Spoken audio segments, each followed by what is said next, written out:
महाराज, ये आदेश पढ़ो सेनापति। कौशल नरेश महाराज प्रसन्नजीत का यह विजयी अश्व जिस जिस राज्य में यात्रा करेगा उस राज्य को कौशल का आधिपत्य स्वीकारना होगा।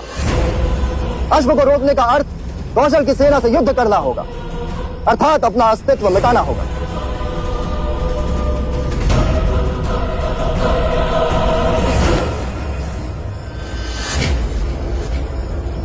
कौशल नरेश महाराज प्रसन्नजीत की, महाराज प्रसन्नजीत की, महाराज प्रसन्नजीत की, महाराज प्रसन्नजीत की, महाराज प्रसन्नजीत की, महाराज प्रसन्नजीत की, महाराज प्रसन्नजीत की, महाराज प्रसन्नजीत की, महाराज प्रसन्नजीत की।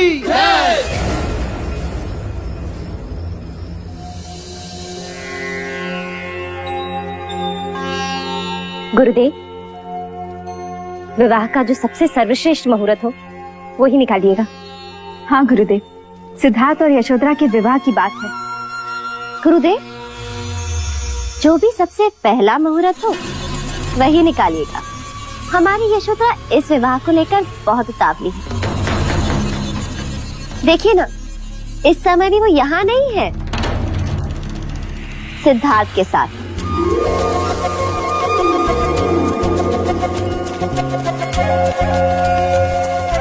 सिद्धार्थ, क्या कर रही हो बेटा? तुमसे बदला ले रही हो। अरे वो तो पैसे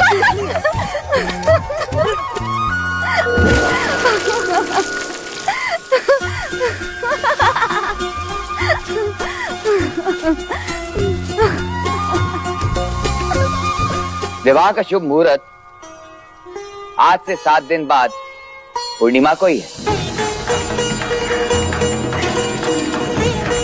बधाई हो, बधाई हो, बधाई हो, बधाई हो महाराज, बधाई हो, बधाई हो दीदी, बधाई हो, बधाई हो। बधाई बधाई हो महाराज, बधाई हो, बधाई हो। अनुज, आज कपिल वस्तु नगर में मिठाइयां बांटो, बजाओ गगन ढोल, घोषणा करो कि कल से 7 दिनों तक सारा कपिल वस्तु और देवदा विवाह के बाराती होंगे। अवश्य। ऐसा आमंत्रण तैयार करो कि भारतवर्ष का कोई भी राजा युवराज के विवाह में आने का लालच रोक न सके। इस बार कौशल नरेश प्रसन्नजीत, मगध नरेश, महाराज बिंबिसार और वैशाली के लिच्छवी सारे एक साथ कपिल वस्तु के अतिथि होंगे। बधाई हो।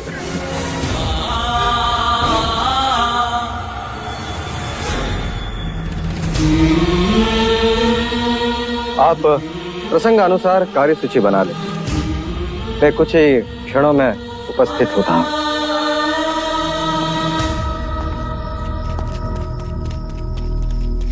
महाराज, गुप्तर आर्यक का प्रणाम स्वीकार करें। आर्यक, क्या समाचार? महाराज, समाचार अशुभ है। कौशल नरेश प्रसन्नजीत ने अश्वमेघ यज्ञ पूर्ण कर लिया और प्रयत्न पूर्वक उस अश्व को शाक्य गणराज की ओर धकेला जा रहा है। कोई पर्याय? केवल दो, या उनके आधिपत्य को स्वीकार करें या फिर युद्ध। तो फिर युद्ध ही होगा।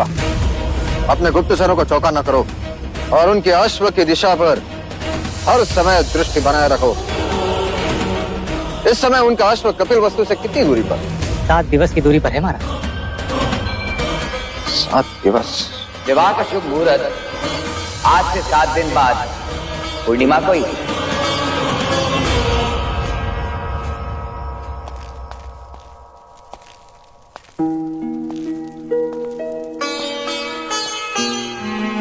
कुछ ही देर में उपस्थित होता हूँ कहकर आप अचानक कहाँ चले गए भैया?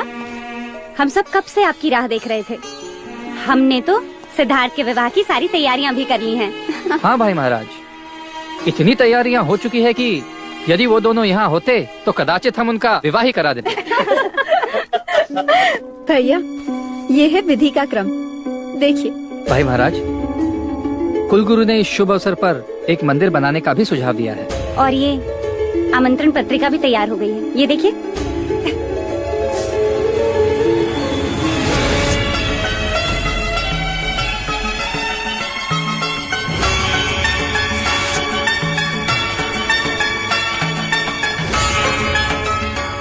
देव आमंत्रण विवाह का नहीं, युद्ध का होगा। स्वागत के स्वर नहीं, युद्ध के नगाड़े बजेंगे।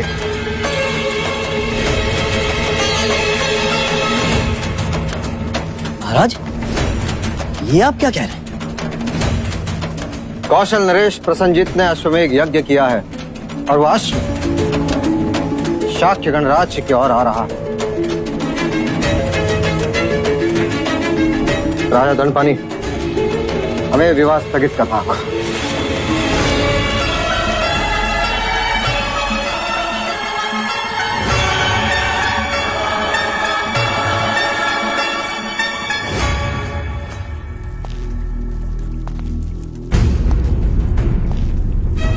भाई महाराज, क्या प्रसन्नजीत का अश्व शाक्य सीमा में प्रवेश कर चुका है? नहीं अनुज, अर्थात हमारे पास समय है। हाँ महाराज, ये भी तो हो सकता है कि वो अश्व कपिल वस्तु की सीमा में प्रवेश करे ही ना।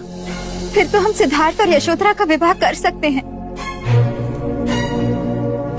हाँ, वैसे भी विवाह को पीछे धकेलना अच्छा नहीं है, फिर पता नहीं कब क्या हो जाए। जब निर्णय लिए जा रहे हो मंगला, तब दूसरों के मन में दुविधा उत्पन्न करना अच्छी बात नहीं। अमिता, मैं तुम्हें वचन देता हूं, विवाह होगा, अवश्य होगा, धूमधाम से होगा, परंतु युद्ध के पश्चात। युद्ध में कोई अनहोनी हो गई तो फिर से स्वयंवर तो नहीं होगा ना?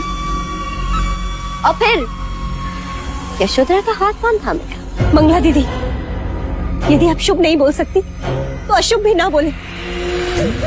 लो, अब अपने ही अपनों की चिंता नहीं करेंगे तो कौन करेगा? यदि आपको मेरी बात इतनी बुरी लगी तो अब से मंगला कुछ नहीं बोलेगी, बस चुप रहेगी। वैसे चाहती तो मैं भी यही हूँ कि ये विवाह रुक जाए। अपनों से कहकर हम विवाह को स्थगित कर सकते हैं, शत्रु से युद्ध नहीं। आप विचलित ना हो भाई महाराज, हम सब आपके निर्णय के साथ। हाँ महाराज, यशोधरा अब आपकी हुई, हमें कोई आपत्ति नहीं है। आप चाहे जब विवाह करें। तो ये निश्चित रहा, विवाह होगा परंतु युद्ध के पश्चात। अनुज, महामंत्री से कहकर कल शाक्य राजाओं की बैठक बुलाओ। अवश्य भाई महाराज।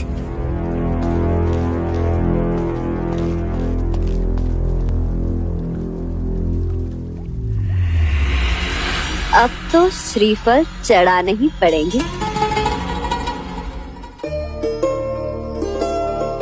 सिद्धार्थ, तुम मुझे सदा बेसुध ही रहने देते। क्यों?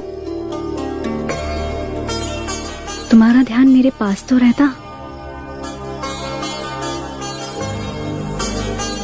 मैं तुम्हारे पास ही हूँ गोपा। पर ध्यान वो कहाँ है? वो तो कभी किसी पंछी के पीछे, कभी किसी सितारों के साथ, तो कभी किसी ब्रह्मांड में। ना जाने कहाँ कहाँ खो जाते हो। सच कहूं, मैं स्वयं भी नहीं जानता।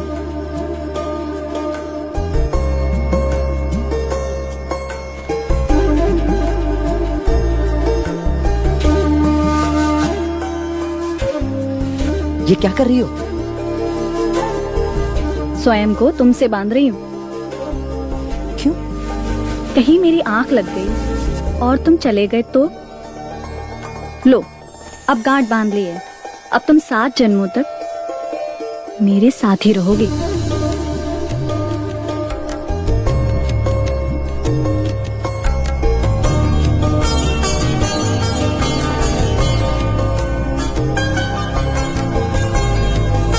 युवराज!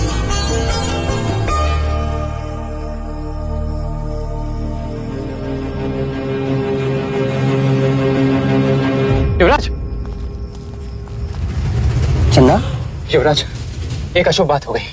क्या हुआ? आपका विवाह कुछ दिनों के लिए स्थगित कर दिया गया है।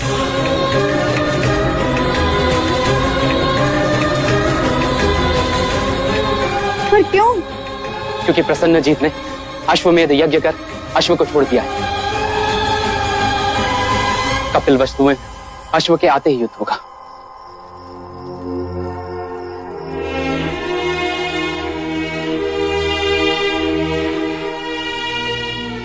गोपा, सब कुछ ठीक हो रहा? कुछ मत कहो सिद्धार्थ, मैंने तो तुम्हें 7 जन्मों के लिए बांध लिया है। अब विवाह हो या ना हो, देखो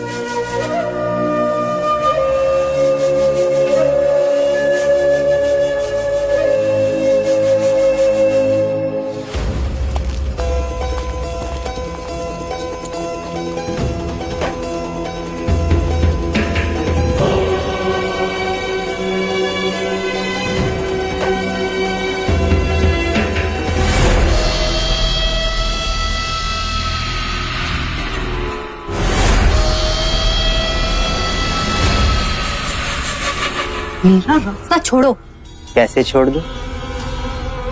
रास्ते में तुम जो मिल गई हो, तुम्हें कैसे छोड़ दूं? मुझे तो लगा था कि अब तुम कभी मेरे सामने नहीं आओगे। क्यों? स्वयंवर की पराजय ने मुझे काला कर दिया है तुम्हारा। माना कि मैं स्वयंवर में पराजित हुआ, परंतु मेरा भाग्य पराजित नहीं हुआ है अभी। अर्थात स्वयंवर के बाद ना तो कौशल से युद्ध का ये शुभ समाचार मिलता, ना तुम्हारा विवाह रुकता, और ना मुझे ये सुनहरा अवसर मिलता। किस अवसर? युद्ध में शत्रु पे उठी हुई तलवार के बीच कोई अपना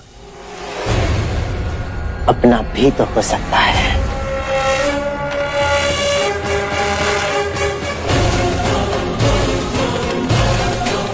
हो सकता है ना?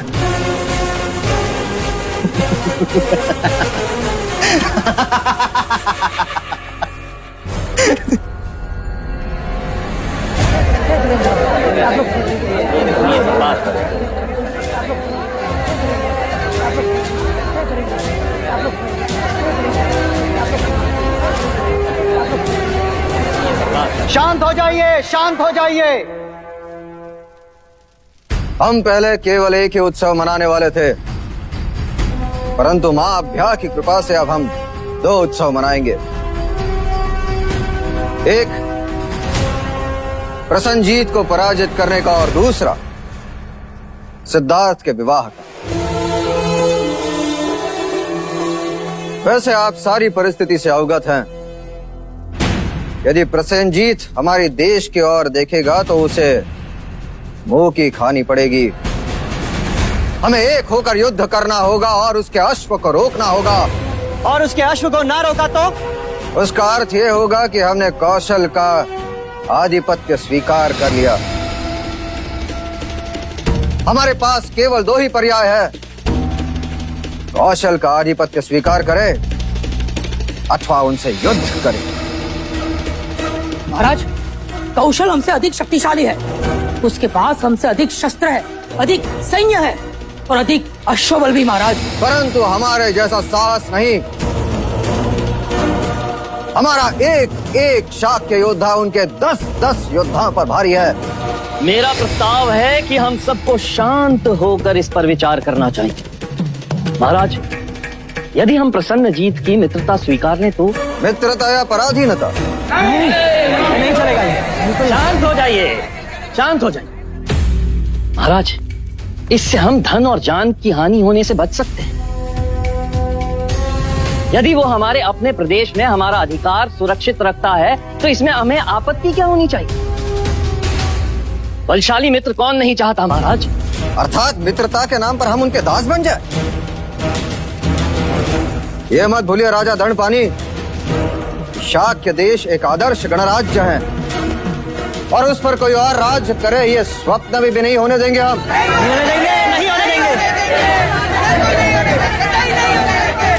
क्या आपको युद्ध से भय लग रहा है राजा दंडपानी?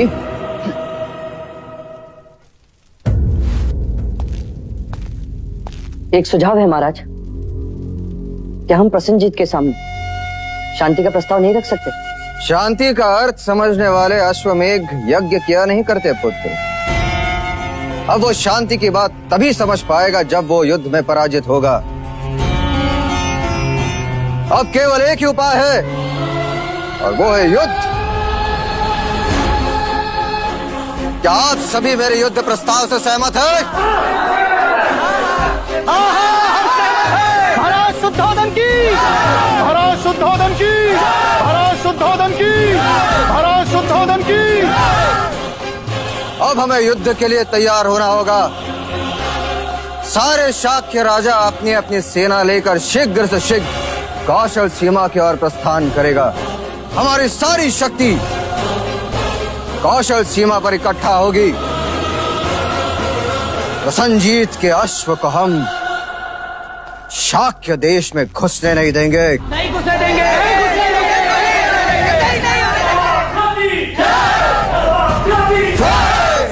शाक्य कुल की, शाक्य कुल की।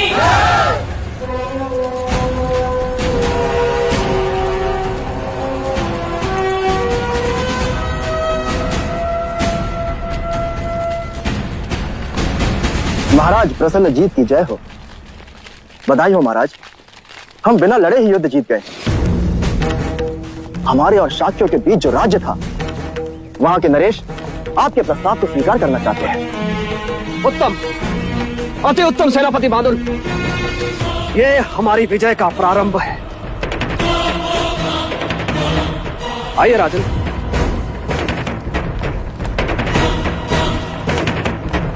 तो क्या आपको कौशल का आधिपत्य स्वीकार है? जी महाराज।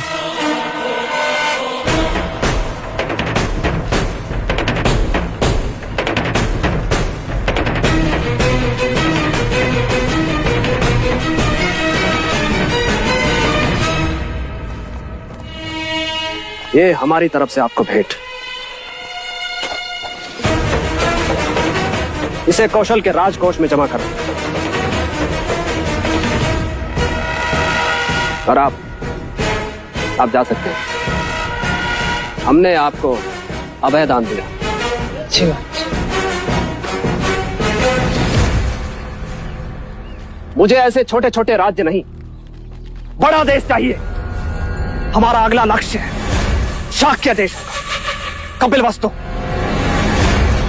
महाराज, शाक्यों को पराजित करना इतना सहज नहीं है। वो बड़े शूरवीर हैं और उनमें बड़ी एकता है। और हमने फूट डाल दी और उनका एक राजा हमारा साथ देगा। और एक बड़ी दीवार को गिराने के लिए एक दरार ही पर्याप्त है।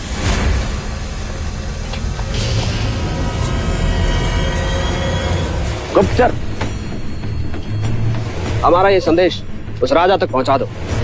वो अपनी सेना को जो दोधन की सहायता के लिए नहीं भेजेगा। और हाँ, उनसे कहना कि कौशल का साथ देने पर हम उनसे अच्छी तरह से मित्रता निभाएंगे। जी महाराज।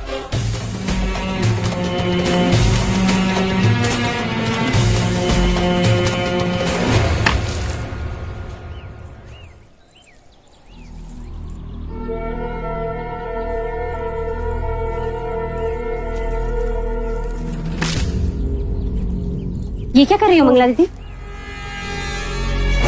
इतने सारे श्रीफल? पूरे 10 सैकड़े।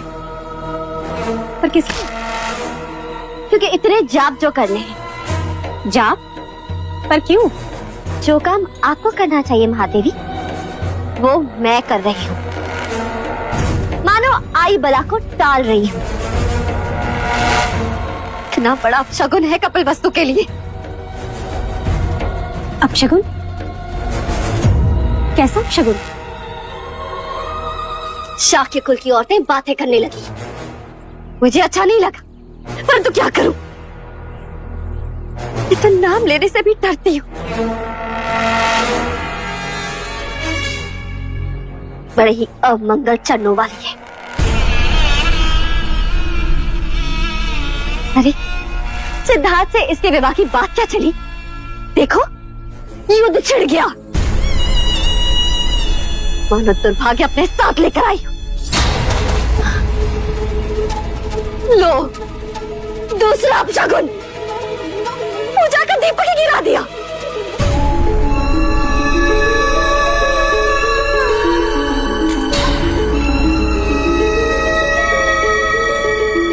यशो,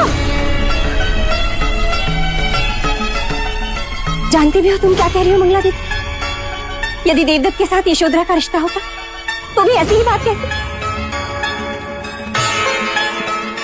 केवल बात ना करती, रिश्ता तोड़ के दिखा दी थी। दया आती है तुम्हारी सोच पे मंगला दीदी। कल तक जिसका नाम लेकर तुम्हारी जीवा सूख जाती, जिसके साथ अपने पुत्र के विवाह के सपने देख रही, एक ही रात में वह अपवित्र अमंगल अपशगुन हो गई। और नहीं तो क्या महादेवी, हाथ कंगन को दर्पण क्या? देख लो यशोधरा के पद चिन्ह। कहते हैं बहुएं कुमकुम वाले पद लेकर चौखट पर आती है, और ये तो रक्त रंजित पद लेकर आई है।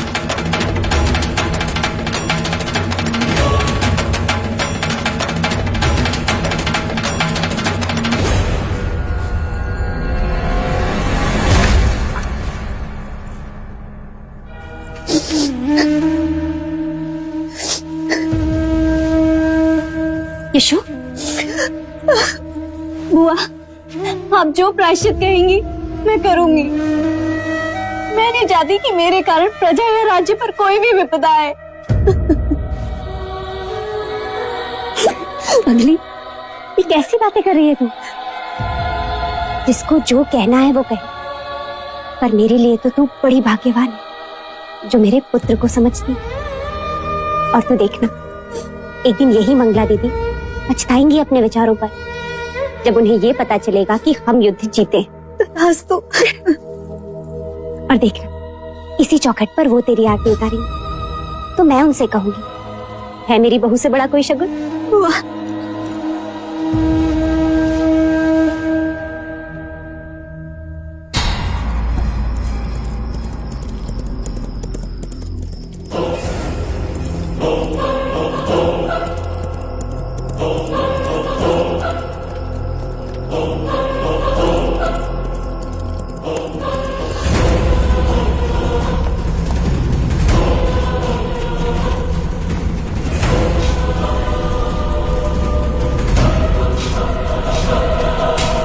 महाराज की जय हो।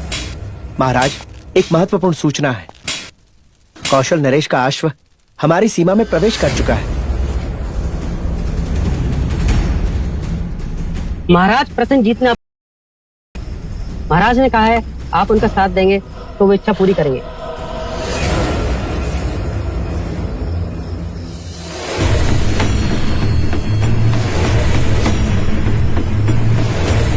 हमें प्रसन्नता हुई। अपने महाराज से जाकर कह दो कि उनकी मित्रता हमारे लिए प्राणों से भी अधिक है। उनके आदेश का पालन हो। जी।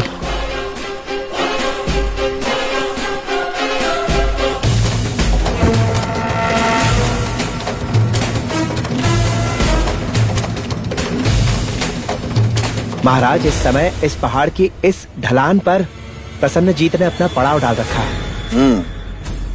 इसका अर्थ यह है कि उन्होंने हमारे सीमा में प्रवेश नहीं किया। पर महाराज, उसका अश्व हमारी सीमा के अंदर है और वो प्रतीक्षा कर रहा है कि किस समय हम उसके अश्व को पकड़ते हैं। भाई महाराज, हमारे सारे शाक्य राजाओं की सेना इस पहाड़ी की दूसरी छोर यहाँ इकट्ठा हो रही है। हमारी सेना कब तक एक हो जाएगी? मात्र 2 दिन में महाराज। और प्रसन्नजीत से हम किस स्थान पर युद्ध करेंगे? हम उसे इस जगह पे चुनौती देंगे। उसका अश्व हम यहाँ पकड़ कर बांधेंगे। महाराज, आज सामना करना चाहिए। क्यों? इस मैदान में लड़ने का क्या कारण? यहाँ तो सेना उलझ जाएगी। महाराज, इस छोटे मैदान के चारों ओर ढलान है और यहाँ जाने का सिर्फ एक ही रास्ता है। बाकी सारे रास्ते छोटे हैं और ऊपर से नीचे की ओर है। हमारी सेना यहाँ ऊपर होगी और उनके नीचे। इस तरह उन्हें लड़ते हुए ऊपर चढ़ने में कठिनाई होगी और इसका ये लाभ होगा, कौशल की बड़ी सेना का एक साथ सामना भी नहीं करना पड़ेगा। अर्थात महत्वपूर्ण युद्ध इस खाई में होगा। उनके लिए खाई, हमारे लिए चोटी। यानी शत्रु की सेना नीचे और हम ऊपर। हमारा निशाना उन पर अचूक लगेगा महाराज। और प्रसन्नजीत की सेना को भारी नुकसान। इतनी बड़ी सेना से लड़ने के लिए ये बड़ी अच्छी रणनीति है भाई महाराज। बधाई हो सिद्धार्थ, बधाई हो क्षत्रिय। बधाई मुझे नहीं, आचार्य कौंडिन्य को देनी चाहिए।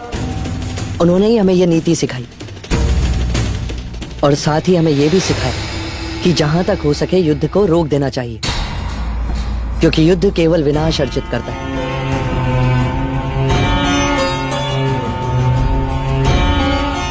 क्या महाराज, हम इस युद्ध को रोक नहीं सकते? सेनापति जी महाराज। सेना को आदेश दो, कल प्रातः काल हम कूच करेंगे। जी पिताजी, मेरी बात तो सुनिए पिताजी।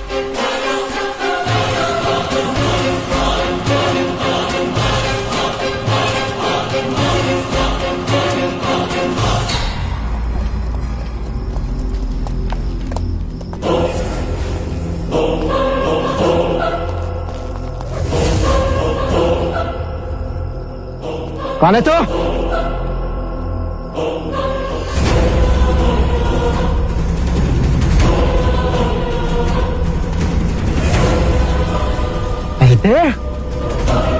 क्या कर रहा तू यहाँ पे? जी मैं युवराज सिद्धार्थ के लिए एक महत्वपूर्ण संदेश लेकर आया था कुमार देवदत्त। मेरा विश्वास कीजिए, मैं कपिल वस्तु और युवराज का शुभचिंतक हूँ।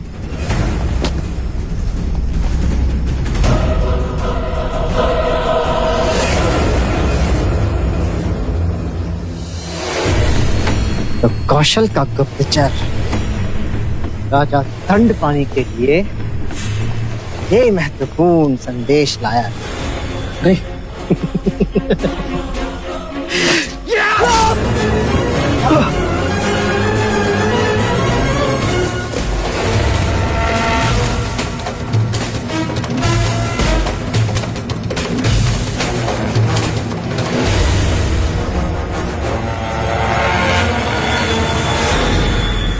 तो आप हैं कपिलवस्तु के शत्रु प्रसन्नजीत के मित्र।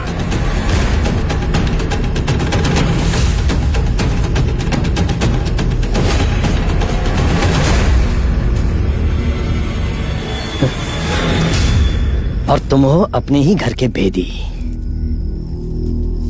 देवदत्त, मैंने तो केवल अपनी महत्वाकांक्षाओं को पाला है, किंतु तुमने और तुम्हारे पिता ने तो कई बार अपने ही भाइयों को मारने का प्रयत्न किया है।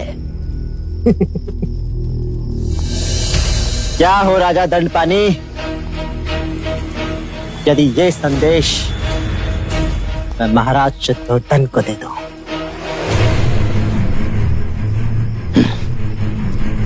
चाहकर भी तुम कभी ऐसा नहीं कर सकते देवदत्त।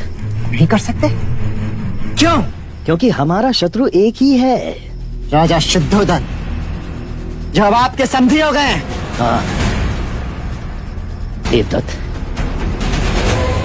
मैं तो तुम्हें ही अपना जमाई बनाना चाहता था, परंतु देखो ना, तुम स्वयंवर जो हार गए।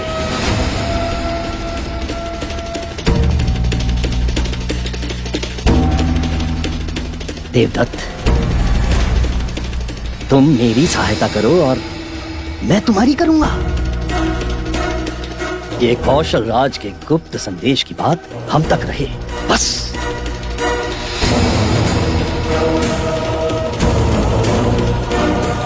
देवदत्त, युद्ध हारने की तैयारी करो। और समझा नहीं? मैं समझाता हूं। कौशल नरेश के जीतते ही शाक्यों के सिंहासन पर मैं बैठूंगा और फिर यशोधरा तुम्हारी होगी।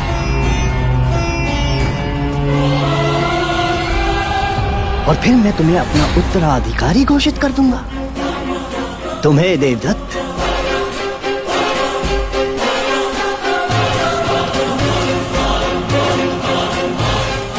संदेश।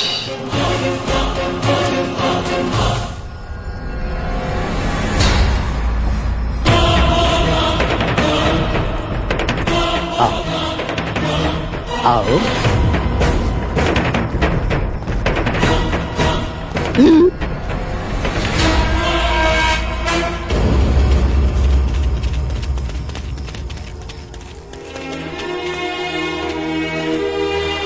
बलदेव, बलदेव, क्या हुआ बलदेव? कुछ कहो बलदेव, किसने घायल किया तुम्हें? क्या हुआ बलदेव? क्या हुआ चन्ना? मैंने न रास्ते में घायल पड़ा हुआ देखा तो उठाकर यहाँ ले आया। बलदेव, क्या हुआ बलदेव? कहो। हाँ हाँ बोलो। दंड दंड दंड? किसने दिया तुम्हें दंड? कहो बलदेव, कहो। हाँ कहो बलदेव, कहो। हाँ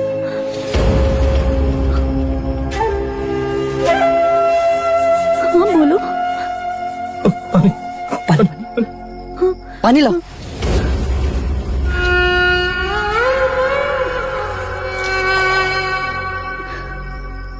पानी पियो बलदेव, पानी पियो। पानी पियो बलदेव।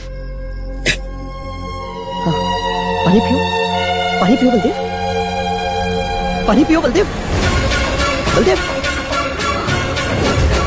पानी पियो बलदेव। क्या हुआ इसे?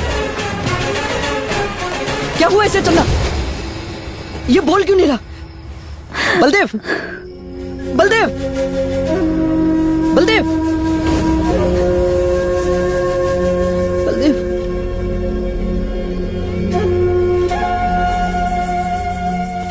कहो चन्ना, क्या हुआ इसे? अब ये कभी नहीं बोले। कभी नहीं बोलेगा? अर्थात ये बेसुध है। बलदेव, तुम जाओ, जाकर राजवैद्य को बुला के लाओ। जाओ चन्ना, जाकर राजवैद्य को बुला के लाओ। सुध उसे आती है जो बेसुध हो, जिसमें प्राण हो। ये अपने प्राण खो चुका है सिद्धार्थ। नहीं, ये केवल बेसुध है। बलदेव, कहो बलदेव, क्या हुआ? मैंने इसे अभय वचन दिया, इसे कोई नहीं मार सकता। ये बोलेगा। बलदेव, बलदेव कुछ कहो, कुछ कहो बलदेव। युवराज, युवराज, ना तो इसकी सांसें चल रही हैं ना ही हृदय गति।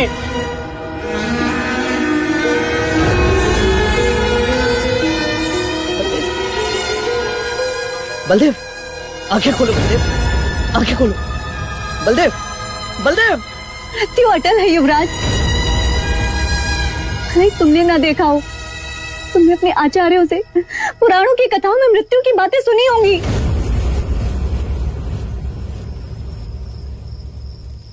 परंतु ऐसे कैसे प्राण शरीर को त्याग सकते हैं? यही जीवन की सच्चाई है सिद्धार्थ। नहीं, युद्ध भूमि में न जाने कितने अपरिचित परिचित शवों को आपको देखना होगा युवराज।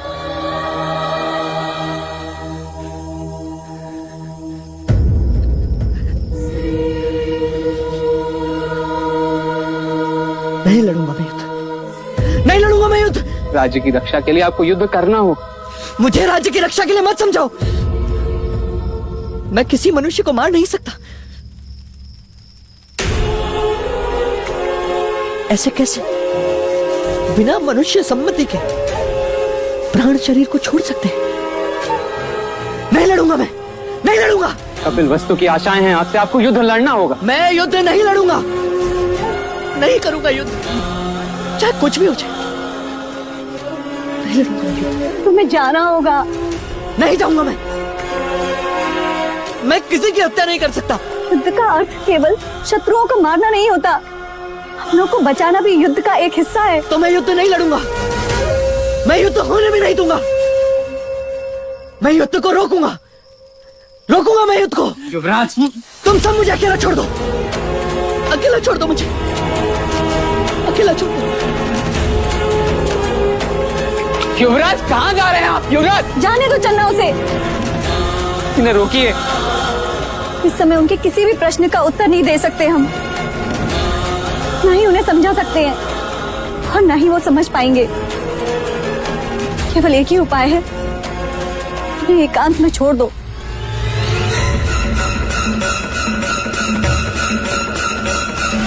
मृत्यु अटल है युवराज, अटल है युवराज।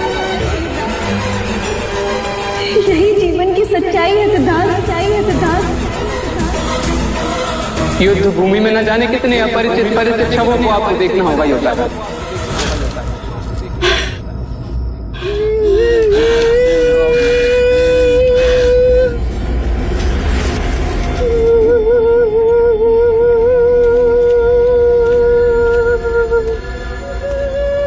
कौन हो तुम?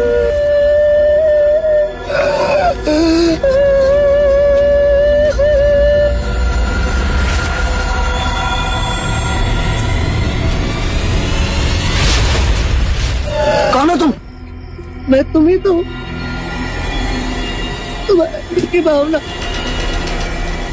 माया, करुणा, दया, और मैं तुम्ही में छुपा हुआ तुम हूँ।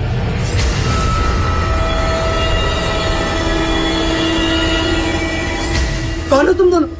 मैं जल हूँ, मैं मिट्टी हूँ, मैं दया हूँ, मैं माया हूँ, मैं करुणा हूँ जो स्नेह को जन्म देती है। और मैं अग्नि हूँ, वायु भी। मैं क्रोध हूँ, ईर्ष्या भी। मैं अहम भी हूँ, जो साहस जगाता है, जो पराक्रम करवाता है, जो मनुष्य को सर्वोच्च शिखर पर ले जाता है। साहस अंधा होता है सिद्धार्थ, जैसे तुमने आज एक अनुचित कार्य किया। अनुचित कार्य? मैंने क्या अनुचित कार्य किया? युद्ध की व्यूह रचना दिखाकर तुम भी तो युद्ध में भागीदार हो ही गए। तुमने कोई अनुचित कार्य नहीं किया। युद्ध अनिवार्य है, विजय क्षत्रिय का कर्म है, और वही तुमने किया। युद्ध केवल विनाश अर्जित करता है सिद्धार्थ, जानते हो तुम। और युद्ध से ही विजय की प्राप्ति होती है, ये बात मानते हो ना तुम? बलदेव की मृत्यु पर क्यों रोए, क्यों विचलित हुए तुम? और व्यूह रचना दिखाने पर सम्मानित भी हुए तुम। युद्ध का परिणाम सैकड़ों शव, रोते हुए रिश्तेदार, वो घाव जो कभी ना मरे।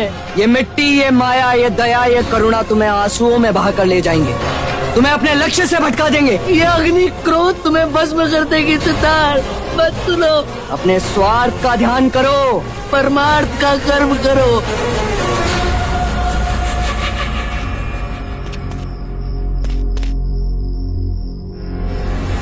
सत्य कथा, पुरुषार्थ कथा, सुनो सुनो सिद्धार्थ कथा।